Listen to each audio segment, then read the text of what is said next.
नमस्कार दर्शक बंधु चलतु आज जानिबा सकाळु चलिबार 5टी अद्भुत फायदा। तो चलतु स्टार्ट करिबा। नंबर 1 चलिबा आपणक हृदय को मजबूत करिबारे साहाय्य करे एवं करनीर हृदरोगर आशंका ह्रास करे।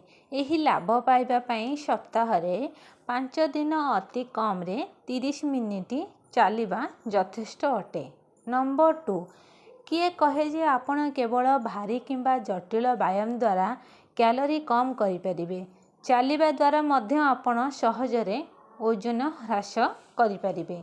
आपण केते कैलोरी काटिबे एहा आपणकर चलिबार बेग एवं आपणक ओजन एवं केते दूर चलिबे ता उपरे निर्भर करे।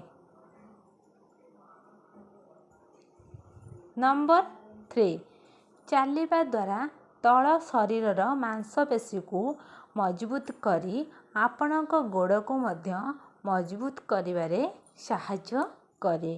एहा मध्य गंठी एवं आंठू गंठी समेत समस्त गंठीर मांसपेशी को मजबूत करी गंठी जंत्रणा को ह्रास करिथाए।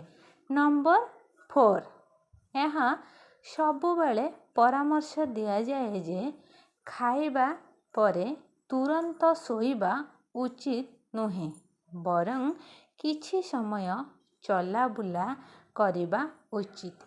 एहार कारण हेउछि भोजन परे चलिबा आपणक रक्तरे शर्करा कम करिथाए एवं हजम प्रक्रिया रे उन्नति आनिथाए। भोजन परे चलिबा मध्य एक भल व्यायाम भावरे काम करे जहा आपनकु फिट रखे। तेणु एहाकु आपणक नित्य कर्मरे अंतर्भुक्त करने को चेष्टा करंतु। नंबर 5 अनुसंधानरु जणा पड़िछि जे चिंता दूर करिबा पई 10 मिनिटर चलिबा एवं 45 मिनिटर व्यायाम आपणक मन को शांत करिबारे साहाय्य करिथाए एवं चाप एवं चिंता स्तर को ह्रास करिथाए। यदि भिडियोटी आपको भल लगी तो please like share and subscribe करेंगे। तले थिबा बेल आइकन को क्लिक करेंगे जेपरिक नुआ नुआ भिडियो आपन पाखरे पहुँची पारिबो। रहिले जय जगन्नाथ।